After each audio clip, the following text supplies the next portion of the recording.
കോൺഗ്രസ് നേതാവും രാജ്യത്തിന്റെ പ്രതിപക്ഷ നേതാവും കൂടിയായ രാഹുൽ ഗാന്ധിക്ക് എഴുത്തുകാരി കൂടിയായ ഒരു കോൺഗ്രസ് പ്രവർത്തക എഴുതിയ തുറന്ന കത്താണ് ഇപ്പോൾ സമൂഹ മാധ്യമങ്ങളിലെ പ്രധാന ചർച്ചാ വിഷയം. ഉത്തർപ്രദേശിലെ സംഭലിലെ മുസ്ലിം പള്ളിയുമായി ബന്ധപ്പെട്ട വിഷയത്തിൽ 5ഓളം മുസ്ലിങ്ങൾക്ക് പോലീസ് വെടിവയ്പിൽ ജീവൻ നഷ്ടപ്പെടുന്ന സംഭവം ഉണ്ടായിട്ടും അവിടം സന്ദർശിക്കാനോ ആ വിഷയം ഏറ്റെടുക്കാനോ തയ്യാറാവാതെ കുറ്റകരമായ മൗനം പുലർത്തുന്ന രാഹുൽ ഗാന്ധിയെയും കോൺഗ്രസിനെയും രൂക്ഷമായി വിമർശിക്കുന്ന രാധിക ബർമൻ എന്ന കോൺഗ്രസ് പ്രവർത്തക കൂടിയായ എഴുത്തുകാരിയുടെ കത്താണ് ഇപ്പോൾ കേരളത്തിലെ ലീഗ് കോൺഗ്രസ് അണികളടക്കം ഏറ്റെടുത്തിരിക്കുന്നത്. ഈ കത്ത് ഇപ്പോൾ സമൂഹ മാധ്യമങ്ങളിൽ വലിയ തോതിൽ വൈറലാവുകയാണ്. കാരണം ഈ കത്തിൽ പറയുന്ന ഓരോ കാര്യങ്ങളും വസ്തുതകളാണ്. ന്യൂനപക്ഷ വിഷയങ്ങൾ ഏറ്റെടുക്കാനുള്ള, പ്രത്യേകിച്ച് മുസ്ലിം വിഷയങ്ങൾ ഏറ്റെടുക്കാനുള്ള രാഹുൽ ഗാന്ധിയുടെയും കോൺഗ്രസിൻ്റെയും വിമുഖതയെ ഈ കത്തിൽ ഒരു കോൺഗ്രസ് പ്രവർത്തക കൂടിയായ രാധിക ബർമൻ രൂക്ഷമായി വിമർശിക്കുന്നുണ്ട്.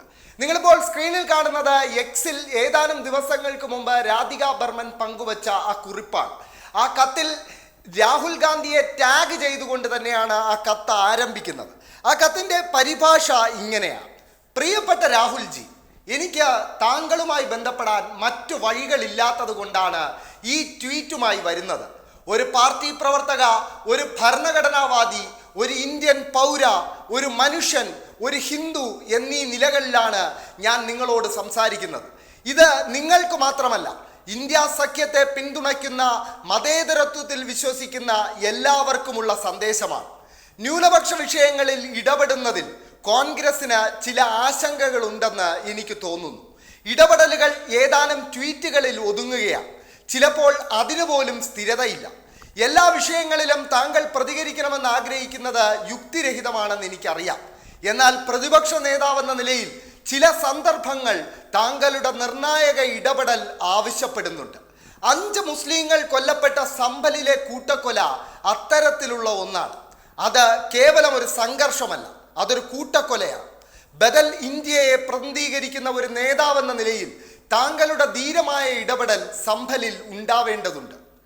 ഇന്നീ പറയുന്ന കാര്യങ്ങൾ ചെയ്യാൻ ഞങ്ങൾ നിങ്ങളോട് ആവശ്യപ്പെടുന്നു. അതായത് കോൺഗ്രസ് പ്രവർത്തക എന്ന നിലയിൽ ഈ പറയുന്ന കാര്യങ്ങൾ ചെയ്യണമെന്ന് രാധിക ബർമൻ രാഹുൽ ഗാന്ധിയോട് ആവശ്യപ്പെടുകയാണ്. ആ കാര്യങ്ങൾ ഇങ്ങനെയാണ്: സംഭൽ സന്ദർശിച്ച ദുഃഖിതരായ അമ്മമാരെ അനുശോചനം അറിയിക്കണം. ഇരകളുടെ കുടുംബങ്ങൾക്ക് നീതി കിട്ടാനും കേസ് കോടതിക്ക് പുറത്ത് ഒത്തുതീർപ്പാക്കാനുള്ള സമ്മർദ്ദത്തെ മറികടക്കാനും അവർക്ക് നിയമസഹായം നൽകണം. ഇരകൾക്ക് കേന്ദ്ര സർക്കാരിൽ നിന്നും നഷ്ടപരിഹാരം ആവശ്യപ്പെടണം. കേസിന്റെ പുരോഗതി പരിശോധിക്കാനും അത് പൊതുസമൂഹത്തെ അറിയിക്കാനും ഹിന്ദുക്കളും മുസ്ലിങ്ങളും ഉൾപ്പെടുന്ന 10 അംഗ വസ്തുതാന്വേഷണ സംഘം രൂപീകരിക്കണം. പ്രദേശത്തെ മുസ്ലിങ്ങളെ നേരിട്ട് കണ്ട് അവരുടെ കാര്യങ്ങൾ സോഷ്യൽ മീഡിയയിലൂടെ പങ്കുവയ്ക്കുകയും അവർ നേരിടുന്ന പ്രശ്നങ്ങൾ പാർലമെന്റിന്റെ ശീതകാല സമ്മേളനത്തിൽ ഉന്നയിക്കുകയും വേണം. ഇത് മുസ്ലിം സമുദായത്തിന്റെ മാത്രം ആവശ്യമല്ല, എന്നെപ്പോലുള്ള മതേതര ഹിന്ദുക്കളുടെ കൂടി ആവശ്യമാണ്. എല്ലാ സമുദായത്തിൻ്റെയും പ്രശ്നങ്ങൾ ആശങ്കകളില്ലാതെയും ധീരതയോടെയും ഏറ്റെടുക്കാൻ വേണ്ടിയാണ് ഞങ്ങൾ ഇന്ത്യ സഖ്യത്തിന് വോട്ട് ചെയ്തത്. ട്രോളിംഗ്, കുറ്റബോധം, നിശബ്ദത എന്നിവയെ ഭയപ്പെടാതെ പാർട്ടിക്കുള്ളിലെ വിയോജിപ്പുകൾ പോലും പ്രകടിപ്പിക്കാൻ കഴിയുന്ന സുരക്ഷിത ഇടമായിരിക്കണം ഇത്. ഒരു ഗാന്ധിയൻ എന്ന നിലയിൽ നിങ്ങൾ ഹിന്ദുത്വയുടെ വിഭജന രാഷ്ട്രീയത്തിൻ്റെ എതിർദിശയെയാണ് പ്രതിനിധീകരിക്കുന്നത്. കോൺഗ്രസ് പാർട്ടിയെ രാഷ്ട്രീയ കൃത്യതയോടെ മാത്രമല്ല, സ്നേഹത്തോടെയും സഹാനുഭൂതിയോടെയും നയിക്കണം. നയതന്ത്രം ആർക്കും ചെയ്യാവുന്നതാണ്. എന്നാൽ യഥാർത്ഥ നേതൃത്വത്തിന് വൈകാരിക ധൈര്യം ആവശ്യമാണ്. ഇത് അതിജീവനത്തിനായുള്ള പോരാട്ടമാണ്. അതിന് കേവലമായ തന്ത്രമല്ല, അനുകമ്പയാൽ നയിക്കപ്പെടുന്ന ആഖ്യാനം ആവശ്യമാണ്. ഈ നടപടികൾ സ്വീകരിക്കുന്നത് താങ്കളെ താൽക്കാലികമായി ജനപ്രീതി ഇല്ലാത്തവനാക്കിയേക്കാം. എന്നാൽ മതേതരത്വം ഒരേ സമയം ധൈര്യവും അപകട സാധ്യതകളും ആവശ്യപ്പെടുന്നു. മോദി വിരുദ്ധനാകുന്നത് കൊണ്ട് ഒരു നേട്ടമല്ല. നിലവിലെ അവസ്ഥയെ വെല്ലുവിളിക്കുന്ന ധീരവും ക്രിയാത്മകവുമായ നടപടികൾ കൈക്കൊള്ളുന്നതാണ് യഥാർത്ഥ നേതൃത്വത്തെ നിർവചിക്കുന്നത്. ഈ പ്രവർത്തനങ്ങൾ അറസ്റ്റുകൾ ഉൾപ്പെടെയുള്ള തിരിച്ചടിയിലേക്ക് നയിക്കുകയാണെങ്കിൽ അത് നിങ്ങളുടെ ധാർമ്മിക അധികാരത്തെയും നീതിയോടുള്ള പാർട്ടിയുടെ പ്രതിബദ്ധതയെയും ഇരട്ടിയാക്കും. ഈ സന്ദർഭത്തിൽ ഹിന്ദുമതവും ഹിന്ദുത്വയും വേർതിരിക്കാതെ പാർലമെന്റിൽ ഈ വിഷയങ്ങൾ അഭിസംബോധന ചെയ്യാനും ഞങ്ങൾ നിങ്ങളോട് അഭ്യർത്ഥിക്കുന്നു. പലരും വ്യത്യാസം മനസ്സിലാക്കുന്നുണ്ടെങ്കിലും അത്തരമൊരു ദുരന്തത്തിന് ശേഷം ഈ വ്യത്യാസം ഉപയോഗിക്കുന്നത് നിർവികാരവും തന്ത്രപരവുമല്ല. ഭരണഘടനാ മൂല്യങ്ങളിലും മാനവികതയിലും ശ്രദ്ധ കേന്ദ്രീകരിക്കണം. ന്യൂനപക്ഷത്തിന് പകരം മുസ്ലിം എന്ന വാക്ക് ഉപയോഗിച്ച് അത് ചെയ്യുക. ജൈനന്മാരും ഒരു ന്യൂനപക്ഷ സമുദായമാണ്. എന്നാൽ അവർ മുസ്ലിങ്ങൾ നേരിടുന്ന അതേ അടിച്ചമർത്തൽ നേരിടുന്നുണ്ടോ? അതിനാൽ പ്രത്യേകം എടുത്തു പറയുന്നത് പ്രധാനമാണ്. രാഹുൽജി ഒരു മതേതര ഹിന്ദു എന്ന നിലയിൽ ഇന്ന് ഇന്ത്യയിൽ ഒരു ഹിന്ദുവിന് കഴിയുന്നത്ര സ്വതന്ത്രമായി സംസാരിക്കാൻ കഴിയാത്ത മുസ്ലിങ്ങൾക്ക് വേണ്ടി ഈ ആശങ്കകൾ ഉന്നയിക്കാൻ ഞാൻ എൻ്റെ അവകാശം ഉപയോഗിക്കുന്നു. ഒരു ശരാശരി മുസ്ലിം പുരുഷനേക്കാൾ ശക്തി ഹിന്ദു സ്ത്രീക്കുണ്ട്. പാർട്ടിക്കുള്ളിൽ പലരും ഈ ചിന്തകൾ പങ്കിടുന്നുണ്ടെങ്കിലും അവ പ്രകടമാക്കാനുള്ള വേദിയില്ല. നിങ്ങൾ ഈ കൂട്ടായ ശബ്ദം കേട്ട് നിർണായകമായി പ്രവർത്തിക്കുമെന്ന് ഞാൻ പ്രതീക്ഷിക്കുന്നു.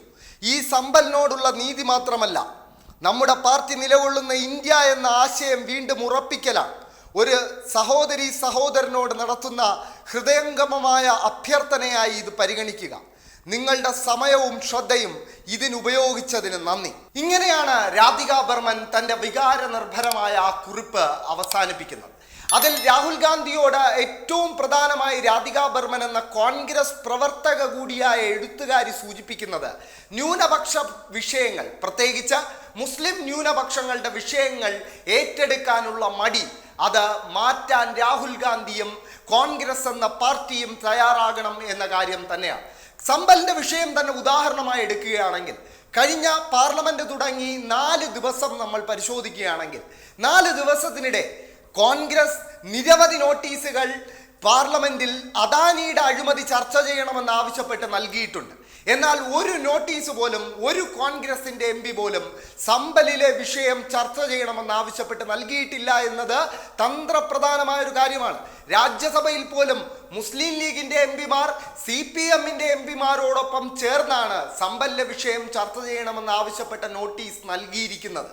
ഇത് വ്യക്തമാക്കുന്നത് കോൺഗ്രസ് ഒരു കുറ്റകരമായ മൗനം, ബാബറി മസ്ജിദ് തകർക്കപ്പെടുമ്പോൾ എങ്ങനെയാണോ നരസിംഹറാവു ഒരു കുറ്റകരമായ മൗനം വച്ച് പുലർത്തിയത്, അതേ മൗനം രാഹുൽ ഗാന്ധിയും കോൺഗ്രസ് പാർട്ടിയും ഇപ്പോഴും തുടരുന്നു എന്നതിൻ്റെ തെളിവാണ് ഈ സംഭവങ്ങളെന്ന് പറയേണ്ടിയിരിക്കുന്നു. സമ്പലിൽ അസാധാരണമായൊരു കോടതി വിധിയിലൂടെ ആയിരുന്നു ഈ സർവേ നടപടികൾ ആരംഭിക്കുന്നത്. ഈ കഴിഞ്ഞ നവംബർ 19 ഉച്ചയ്ക്ക് അവിടുത്തെ ഒരു പ്രാദേശിക സിവിൽ കോടതിയിൽ ഒരു കൂട്ടം ഹർജികൾ, കൃത്യമായി പറയുകയാണെങ്കിൽ 8ഓളം ഹർജികൾ സമർപ്പിക്കപ്പെടുന്നു. മണിക്കൂറുകൾക്കകം ഒരു അഡ്വക്കേറ്റ് കമ്മീഷണറെ ഈ കേസിൽ സർവേ നടത്താൻ നിയോഗിച്ചുകൊണ്ട് കോടതിയുടെ അത്യപൂർവമായൊരു വിധി, അതും 1991 പ്ലേസസ് ഓഫ് വർഷിപ്പ് ആക്ട് അടക്കം റദ്ദാക്കുന്ന ഒരു വിധി പുറത്തു വരുന്നു. മണിക്കൂറുകൾക്കകം വിധി പുറത്തു വന്ന് ആദ്യ സർവേ ഈ കമ്മീഷണർ നടത്തുന്നു. അതിന് പിന്നാലെ 2-3 ദിവസങ്ങൾക്കിപ്പുറം ഞായറാഴ്ച ഈ സർവേയുടെ 2ാം ഘട്ടം നടത്താനായി ഈ ഹിന്ദുത്വവാദികളും കോടതി നിയോഗിച്ച സംഘവും പോലീസും എത്തിച്ചേരുമ്പോഴാണ് പ്രതിഷേധക്കാർ സംഘടിക്കുകയും വലിയ തോതിൽ അക്രമമുണ്ടാവുകയും ചെയ്യുന്നത്. തുടർന്നുണ്ടായ പോലീസ് വെടിവയ്പിൽ 5ഓളം മുസ്ലിങ്ങൾക്കാണ് ജീവൻ നഷ്ടപ്പെട്ടത്.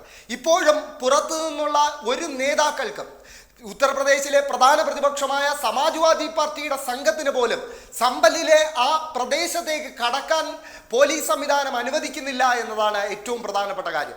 കേരളത്തിലെ മുസ്ലിം ലീഗ് നേതൃത്വവും ഒരു പ്രതിനിധി സംഘത്തെ സമ്പലിലേക്ക് അയച്ചിരുന്നുവെങ്കിലും സമ്പൽ ജില്ലയുടെ അതിർത്തിയിൽ വെച്ച് തന്നെ ഉത്തർപ്രദേശ് പോലീസ് അവരെ തടയുകയും തിരിച്ചയക്കുകയും ചെയ്തിരുന്നു. ഏറ്റവും പ്രധാനപ്പെട്ട കാര്യം, കോൺഗ്രസിന്റെ ഒരു പ്രാദേശിക നേതാവ് പോലും ഈ ഉത്തർപ്രദേശിലേക്ക് പുറപ്പെട്ട മുസ്ലിം ലീഗിന്റെ പ്രതിനിധി സംഘത്തിനോടൊപ്പം ഉണ്ടായിരുന്നില്ല എന്നത് തന്നെയാണ്.